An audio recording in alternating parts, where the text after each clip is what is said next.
The Orlando Magic needed a get-right game, and they got it. How it was about we, not me, to defeat the Detroit Pistons, and why the Magic are so far ahead of Detroit on today's episode of Locked On Magic. You are Locked On Magic, your daily Orlando Magic podcast, part of the Locked On Podcast Network, your team every day.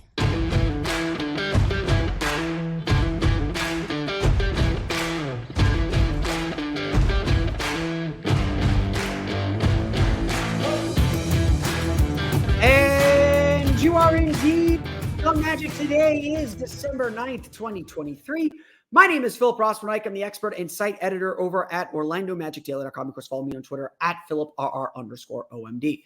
On today's episode of Locked On Magic, the Orlando Magic defeat the Detroit Pistons fairly easily. They get their get-right game. How it was about we, not me, to get the job done. We'll talk about that coming up here in just a moment. But first, we want to thank you again for making Locked On Magic part of your day every day, no matter when you listen to us, whether it's first thing in the morning, whether it's right when we upload. We truly appreciate you making Locked On Magic part of your day every day. Remember, there's a great Locked On podcast covering every single team in the NBA. Just search for Locked On and the team you're looking for, the Locked On Podcast Network. It's your team every day. This was a game the Magic desperately needed. I think we all looked at the standings, we all looked at the schedule and understood when the Magic drew the Detroit Pistons as part of their makeup games from the in-season tournament, or they're at it. I don't know what to call these games, but when they drew the Detroit Pistons for this scheduled game, we knew that the Pistons, this was a game when the Magic could get themselves right. And after blowout losses, or relative blowout losses, to the Brooklyn Nets and to the Cleveland Cavaliers, Orlando's problems had begun to show cracks in the foundation. It really started to really crack, really started to show, okay, there's been, this team's let go of the rope a little bit too much, and we have to get this back. We have to get back to what we do. We have to get back to playing Magic basketball. I sat here in this chair yesterday, said I did not care by how much the Magic won this game. I did not care what the final score necessarily was. What I cared about is that the Magic played Magic basketball. At the end of the day, this is what a get-right game means, and that's a little too pejorative. Every NBA team will tell me, every NBA player will say, these are all NBA teams, these are all NBA players. There are no easy nights, but let's be real. The Detroit Pistons are not a good team. This was about what the Magic had to do and the Magic playing their game. And if they did that, the result would take care of itself. It was about making sure that result was how the Magic want to play basketball. And that's what we saw Friday night in Orlando. That's what we saw Friday night at the Amway Center. The Magic finally looked like themselves. They finally looked like the team that finally looked like the team that ran through the league through the first 20 games and did essentially whatever they wanted. This was the definition of a get-right game. And so we have to ask ourselves, the more important thing is, what did it take to get there? What is this definition of Orlando Magic basketball? The important thing and the important takeaway that came out of this was, okay, the Magic were without Jalen Suggs. They're still without Wendell Carter and Marco Fultz. Of course, they were without Jonathan Isaac. Jalen Suggs, though, is as important as any player on this team. He is the heart and soul of this group. Plain and simple. And if there was concern among the Magic faithful for this game was, okay, the Magic had been really bad defensively since Jonathan Isaac went out of the lineup. The numbers bear that out. But Jalen Suggs is something entirely different. Jalen Suggs gives this team something entirely different, something just so important. And so how do the Magic replace that? I asked Jamal Mosley that before the game, and he said, it's going to be by committee. Everyone's going to have to contribute something to make up for that loss and to find the energy that they may not have because Suggs is out. The Magic found that energy. No doubt about it. The Magic found that energy. It started with Goga Bitadze with hard rolls to the basket for dunks and just physical play. It continued with them blocking 4 shots. And that energy, just like it does with Jalen Suggs, radiates out to everyone else. It's never just one person. It's never just one player that solves the problem for the Magic. It is, as Jamal Mosley put it after the game, it is about we. It is about we. It is about us. And this is probably the central core of everything the Magic do. It isn't about one player making a critical play or a key play. That's not what this is about. That's not what this team is about. It's not about it's not about any of that. It's about everyone collectively filling in and helping each other. On defense, it's about the low man being in the right spot and players helping and spraying out and collapsing and getting deflections and steals. It's about getting out in transition and moving the ball to get open shots. As brilliant as Paolo, Banchero, and Franz Wagner were in this game, and we're going to talk about them here in a minute, as brilliant as they were, the best play of the night was a Caleb Houston three-pointer. It was Paolo getting the ball in the post, drawing a double team, kicking out to Joe Ingles, Ingles kicking it to Cole Anthony kicking it to the corner for Caleb Houston. In 3 passes, the Magic had completely destroyed the Pistons defense. And you don't have to look very far. The Pistons looked clueless. Like, quite frankly, the Pistons looked clueless. They didn't want to put the effort in, that extra bit, that extra energy. When the Magic broke their spirit, it got broken. This team is about togetherness. It's about cheering for each other. It's about everyone doing their part. And obviously with Suggs and Isaac out of the lineup, that gave Caleb Houston a huge opportunity. That gave Chuma Okeke his first real minutes of the season. And while, yeah, they didn't put up crazy numbers. Houston had 6 points. Okeke had 2. They didn't put up crazy numbers, but they played fantastic defense. They did what their team asked them to do. And look, this Magic team has had to deal with injuries for a long time. It's always been next man up. We've always had to hear those cliches that it's always next man up. It's always someone having to step up and make a play. And this team's depth in the past has been stretched to its breaking point. And I know we're talking about a game against the Pistons where they could get away with maybe a lack of depth. I get that. But the Magic still made the plays they had to make. And the Magic did it all together. Whatever energy they lost from not having Jalen Suggs, they made up for it. And it wasn't just one guy. It was Goga Bitadze. It was Paolo. It was Franz. It was Joe Ingles. It was AB. It was Anthony Black. It was Chuma Okeke. It was Caleb Houston. This is the center of who this team is. Because, look, we know this is a flawed team. They made their shots tonight. They made their shots Friday night. This is the center of who this Magic team is. It is about the collective. It is about everyone. That's what makes this Magic team great. That's what makes this Magic team tick.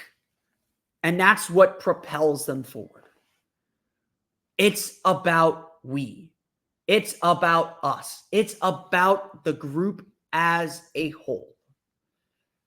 That's Magic basketball. What we saw Friday night with the ball whipping around, and they had 26 assists, not their best by any means. They defended, they were dominant physically. They were the more physical team and bothered Detroit and took them out of anything they tried to do. That's Magic basketball. That's who this team is deep within its soul. And that's how this team is ultimately going to define success. We'll go over the final box score here before we talk about a bigger issue, and that is that Magic's place in the pecking order. We'll get to that coming up here in just a moment. The Orlando Magic defeat the Detroit Pistons 123-91. Like I said, very much a get-right game. And again, I know no one likes to say that. We don't want to overlook any opponent or overlook any team. The Magic, if I'm not mistaken, have only one loss against teams with losing records. This Magic team, and Goga Batadze said it after the game actually, being able to take care of your business against these kinds of teams is a big sign of maturity and is certainly a big step in the right direction. Like I said, I think I said this yesterday, the Magic could play we're at the point where the Magic could play a bad game and still beat a team like the Pistons. I think the fear a lot of us had was that they would play a bad game, let the Pistons hang around, and maybe get picked off because, the last thing you want to do against a team like Detroit is give them confidence. What this Magic team did really, really well is they were very, very dialed in. They wanted to end this 2-game losing streak. They were very, very dialed in. They took care of their business. Plain and simple, they took care of their business. And that part is the best part of all this. Again, at the end of the day, all anyone's going to care about is the record, is the win. Did you win? Did you lose? That's what matters in a game like this. How you win matters for the long term. And again, that's the point I was trying to drive home yesterday was I didn't care how much the Magic won by. They could win by 2, they could win by 12, they could win by 22, they could win by 32 as they did. What I cared about is that they played Magic basketball. And they did. Here are the final numbers for you. 91 points for Detroit. 42% shooting. 6 for 30 from beyond the arc. That's 20%. 17 for 24 from the foul line. Maybe they fouled a little bit too much, but I think fouling is just a natural part of how this team defends physically. They forced 16 turnovers for 19 points. That's actually low on the Magic's turnover scale, but even early in the game when they were struggling and Detroit was scoring a little bit, the Magic did a really good job, I thought, getting deflections. And I was like, they're going to be fine. They're getting deflections. They're active. There's some communication issues they can clean up, but they were really getting after them. And I really, really liked the way that they played early in the game. And they eventually held Detroit to 23 points in the first quarter anyway. They finished the first quarter, I think, on a 15-4 run. Like, you knew the defense was going to come around eventually, and Detroit never scored more than 24 points in any quarter. They scored 24 in the third. Orlando at 35 in the third. They scored 65 points in the second half. Orlando won the paint 74-44. 74 points in the paint is just an insane number. I hope everyone realizes that. And so the Magic held Detroit, a pretty good rebounding team, to 9 second chance points on 8 offensive rebounds. That's pretty good defense, even though the Magic gave up their share of offensive rebounds. Orlando did the job, and did it the way that they're supposed to do it. They got contributions from a lot of different players. A bunch of players stepped up offensively, but the ball moved around. They didn't turn the ball over. They won the paint. They got to the line a decent amount. They forced the issue. They were the aggressors, and that's what we didn't see in Brooklyn and in Cleveland. Understandably, this Magic team is significantly better at home than they are on the road. That's something that they're going to have to find a way to correct. They're going to have to find a way to make this effort travel, but they play really well at the Amway Center. They're a really tough team to beat at the Amway Center. And it's definitely a thing now. They're 10-1 at the Amway Center, 10-2 at home because the Mexico City game counts as a home game. They are kicking butt and really confident in the home building. Let's go through some individual performances then. My player of the game was Paolo Banchero. Franz Wagner had a very good game. We'll get to him in a minute, but Paolo is doing some real superstar stuff right now. 24 points in the game, 9 for 17 shooting, 6 for 7 from 3, 4 rebounds, only 2 assists. So kind of a scoring heavy game for him. But the Magic, and especially Paolo, was really determined to score in this game. He was trying to play with physicality. He was trying to get to the foul line. He got a little frustrated early because he didn't get some foul calls that I think he thought he should have gotten. But from then on, he saw Isaiah Stewart on him, or he saw whoever switched on to him, took him to the block, got to his spots, broke him down off the dribble, out-leveraged him, kept him off balance, just got to his spots and was just draining jumpers, just hitting these mid-range floating jumpers, just hanging in the air. As long as he squared up to the rim, it was going in. And he did that more often than not. Paolo is not only making just some ridiculously difficult shots right now, he is deciding how he wants to score more and more. And it's been impressive to watch. He has taken some major steps, and they're going to go subtly by because, maybe he's not scoring 42 points every night like he did Wednesday night. But this was a game where Paolo really paced the Magic offensively. There were moments, there's one moment particularly actually when the Magic called a timeout and Paolo was upset about calling the timeout because he didn't want it to disrupt his rhythm. I think he wanted to attack the defense for the stop or for whatever mistake he made on the other end. He is hungry. He's got that look in his eyes that he's going to score on anybody you put in front of him. He's going through a little bit of a stretch right now where I think a lot of teams are going to have trouble stopping him. I'm curious how Cleveland's going to change their defense up on him on Monday. But again, a really, really just great game from Paolo. Again, if this game were closer, Paolo would be scoring a lot more points. Franz Wagner, 27 points, 12 for 20 shooting, 2 for 4 from deep, 2 rebounds, 3 assists. Just a steady drumbeat from Franz. He scored 12, I think, in the fourth quarter to take this from a 20-point game into a 30-point game, put this game away. Franz said after the game that, he's just not thinking as much. He wasn't trying as hard, he was thinking too much in the game against Cleveland. This game, he was just attacking downhill, using his pivot foot well, stopping and keeping defenses off balance to create some space. This was Franz had a bad game on Wednesday. He answered the bell in this one. And again, just started pouring it on. His points come in bunches. He's able to get to the basket. And, Detroit had no answers. Detroit had no answers for anyone. Orlando shot 55.1% for the game, 10 for 26 from beyond the arc. They had no answers for Orlando. Orlando was just the more aggressive team and did such a good job. Goga Bitadze, though, set the tone for this game. I think, I used Goga in the photo for this game, for this episode. Goga really set the tone for this team and did such an excellent job getting this team going in the right direction. Goga Bitadze finished with 13 points, 6 for 7 shooting, scored 11 in the first quarter, had 8 rebounds, including 4 offensive rebounds, added 4 blocks. Again, it's not just that he was rolling hard to the basket and finishing at the rim and just being a physical presence in the paint on offense. He set the tone defensively. He was hunting for blocks. He was, just able to recover quickly on Detroit's bigs. Detroit's bigs are just not good. Just so active and dominant in the paint. Just really, really great game. Again, his teammates set him up for points. So the scoring, when Goga Bitadze scores a lot of points, that means the team is doing a lot of work. And Goga admits that, I don't think I'm saying anything crazy here. When Goga scores a lot of points, that means the team is doing well. That means the team is setting him up and putting him in positions to score. So a lot to like about Goga Bitadze. Gary Harris at 11 points, 4 for 8 shooting, 2 for 5 from deep. Good to see him get back in the starting lineup for Jalen Suggs, but it's good to see him get going a little bit offensively. He's been really good about attacking the basket this year, on those closeouts, taking that space and getting to the rim. Did that a few times. So a really solid game from Gary Harris. Anthony Black at 6 points, 2 for 4 shooting off the bench or as a starter as well. Cole Anthony, 16 points, 6 for 12 shooting, 6 assists. I love Cole Anthony's just ability to hit those mid-range floaters is really impressive. That continues to be such a big thing for him.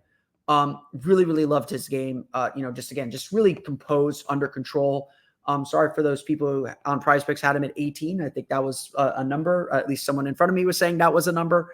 But Cole was just really, really under control and just played at his pace and just kept this team moving. Again, not a lot of scoring off the bench for Orlando. Joe Ingles had 6. Caleb Houston had 6. Jet Howard, 2 for 2, 1 for 1 from deep, 6 points in garbage time. But, good to see him get out on the floor. He made some really nice plays on both ends of the floor. Made a nice pass, made a nice basket, got a 3 to go in.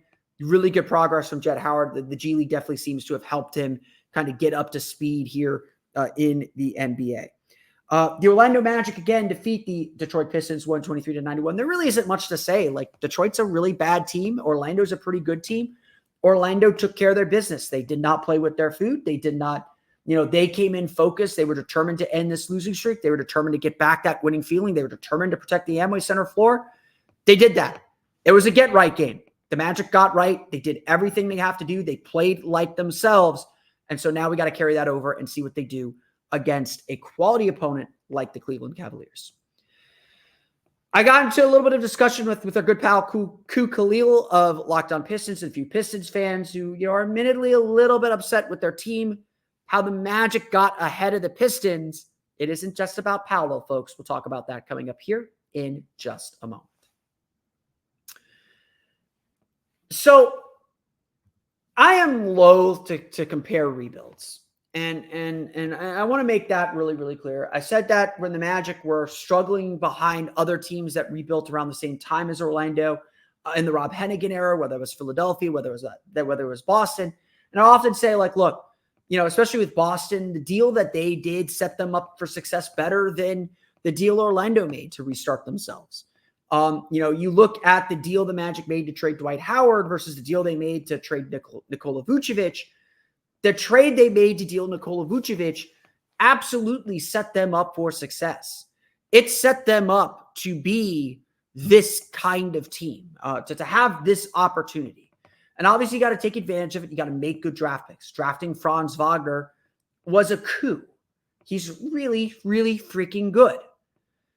So I am loath to compare rebuilds because everyone's got, as our good friend Devin Kennedy used to say, everyone's got to run their own race. Everyone's got to go their own path. And if comparison is the thief of joy. So, I don't think you can always do these direct comparisons. But last year, the start of the season, the Magic faced the Detroit Pistons. I hopped on with Ku Khalil of Locked On Pistons, and we talked at that time about our seasons and the opportunities we had in front of us with our teams and where we thought our teams were at in their rebuild and what kind of is rebuilding philosophy. We did the same when I had Jackson Gatlin on from Locked On Rockets to preview the opening night game this year. Both those games were against our peers, the Magic's peers. We'll talk again about this Monday when we talk about the Pacers and the opportunity that they've had in the in-season tournament. And I think it's really important to look at who your competition is going to be for the next 5-6 years. Yeah, Milwaukee's still going to hang around. Philadelphia is still going to hang around. Miami's going to be Miami. Cleveland's going to be someone that we're going to have to talk about. But among newcomers to the Eastern Conference playoff and maybe title picture, right now it's us in Indiana. And really, Detroit should be a team that is there with us. So what did the Magic do right that the Pistons did not? I think this is a question that Pistons fans are talking about. And again, I don't want that. If there are any Pistons fans that are straying in here listening, y'all know your situation better than I do. So if I say anything wrong, I apologize. But I can definitely sense from the few Pistons fans I've interacted with that they're wondering, how did a future that looks so bright look so wrong? So let me just talk about this from the Magic perspective and what I think the Magic have done right. And obviously there's still more work to do. So, we're not in a delicate phase of this rebuild, but it's a Jenga tower too. You remove the wrong piece, the whole thing comes crumbling down. We are not so far away from everything going haywire. We just have two very good, strong foundational pieces to build that tower upon. We've said this a million times, and I know I've said this every time I talk about the trade market. The Magic really have only two players that matter. Respect to every player on this roster. They contribute a lot to this team, but this is about Paolo Banchero and Franz Wagner. And everything the Magic do from here on out has to be to make their lives easier, to maximize their talent and what they can do.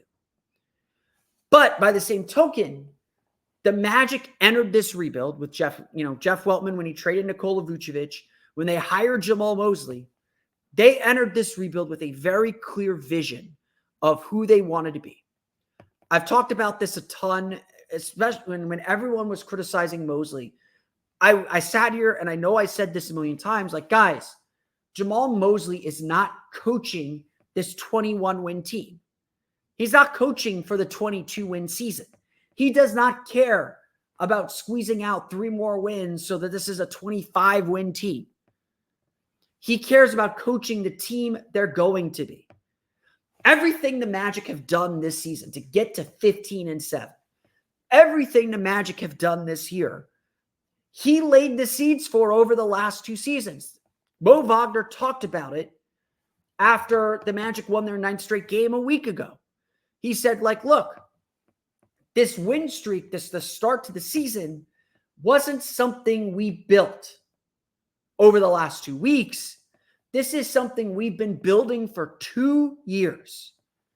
It's a vision. It's a clarity of purpose. And yeah, it's synergy between the coaching staff and the front office. That the front office is building the team that the coaching staff wants to coach, and the coaching staff is best suited to build the team that the front office is building. Say what you want about the whole length thing, and it is a joke that we all make. That is a vision for the future. The Magic were assembling the defensive pieces to be one of the best defenses in the league this year. Everything that they've done, they've been building toward. And obviously, they get the stroke of luck with the number one pick.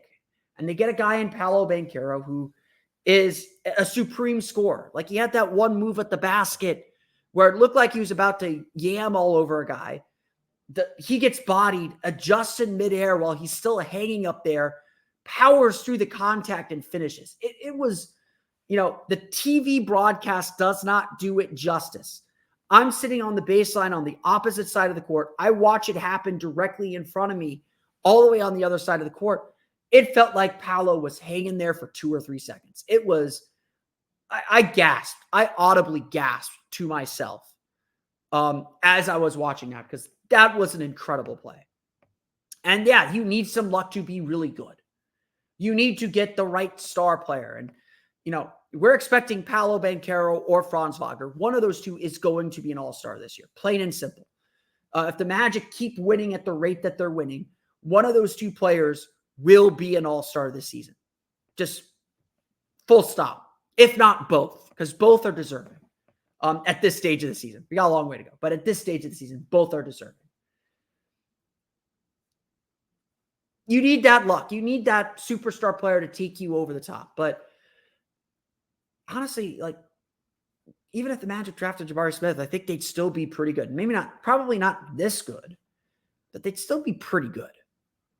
And it's all about that clarity of purpose. It's all about that understanding. These are the players we have. These are the pieces we want to build around. This is how we're going to mold them into the team we want to be. And we're going to coach to be that team. The Pistons still have a really good player in Cade Cunningham, by the way. Cade Cunningham had 21 points, 8 for 15 shooting, 2 for 6 from 3, 6 assists. He filled up the box score still. He is still a really good player. But even though he was really good in this game, it didn't feel like he could have an impact on winning because the rest of the team doesn't have that clarity of purpose. Because you're not sure what the Pistons are trying to do with any of their players. What kind of team are the Detroit Pistons trying to be? That is an honest question. That's an honest question, right? Like none of us know, and that's why they are where they are. At least the Washington Wizards have an identity.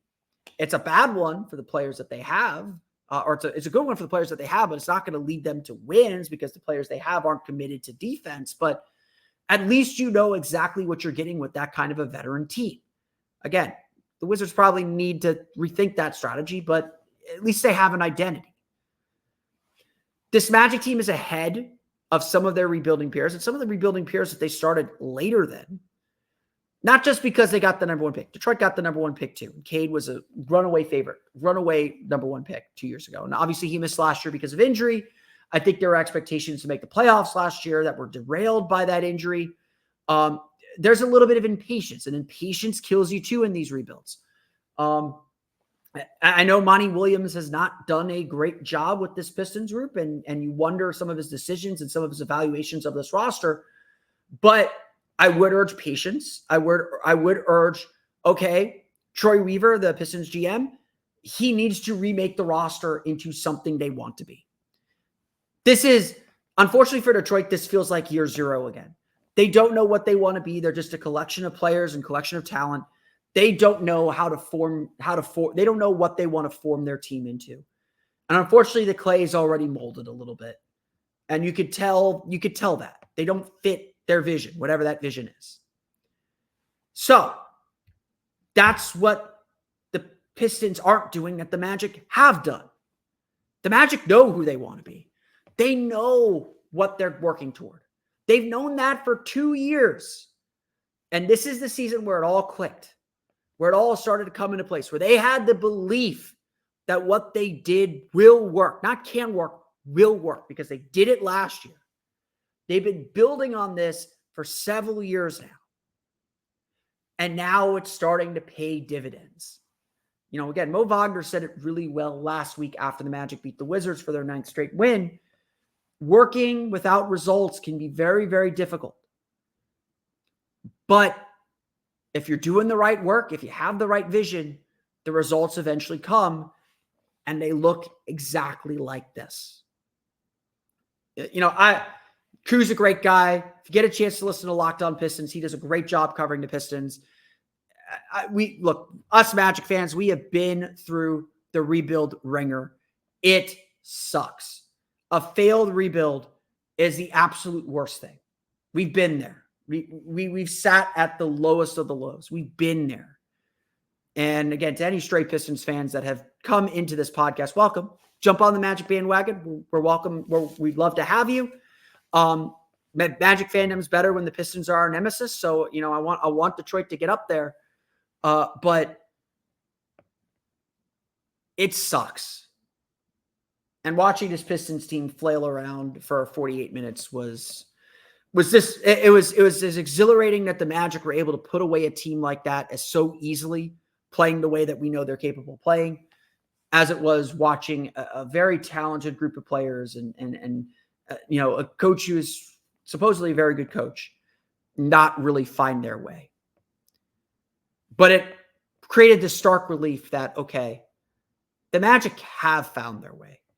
The Magic do know who they are. And they're building on it to get better and better and better and better. I want to thank you all again for listening to today's episode of Locked On Magic, or watching today's episode of Locked On Magic. Of course, find me on Twitter at @PhilipRR_OMD. Subscribe to the podcast at Apple Podcasts, Stitcher, TuneIn, Himalaya, Google Play, Spotify, Odyssey, and all film-based podcasts to your podcast-enabled listening device. For the latest on the Orlando Magic, be sure to check out OrlandoMagicDaily.com. You can follow us there on Twitter at @OMagicDaily. Also, be sure to check me out on Threads at PhilR². And be sure to check out my Patreon page as well, the Orlando Magic Hub, patreon.com/Orlando Magic Hub, for extra articles, some exclusive interviews, game tape breakdowns, and plenty more. Check it out today at Orlando Magic, at the Orlando Magic Hub. That's patreon.com/Orlando Magic Hub. And of course, thank you all for your support. That's going to do it for me today. I want to thank you all again for listening to today's episode of Locked On Magic. On our next episode of Locked On Magic, we'll do more rebuilding comparisons and talk about what the Indiana Pacers trip to the in-season tournament means for the Orlando Magic, where they're at in their rebuild, their pecking order in the Eastern Conference, and how the Magic take advantage of the in-season tournament again next year to be the next big breakthrough team. We'll talk about all that on Monday, but until then, for Orlando Magic Daily and Locked On Magic, this has been Philip Rossman-Reich. We'll see you all again next time for another episode of Locked On Magic.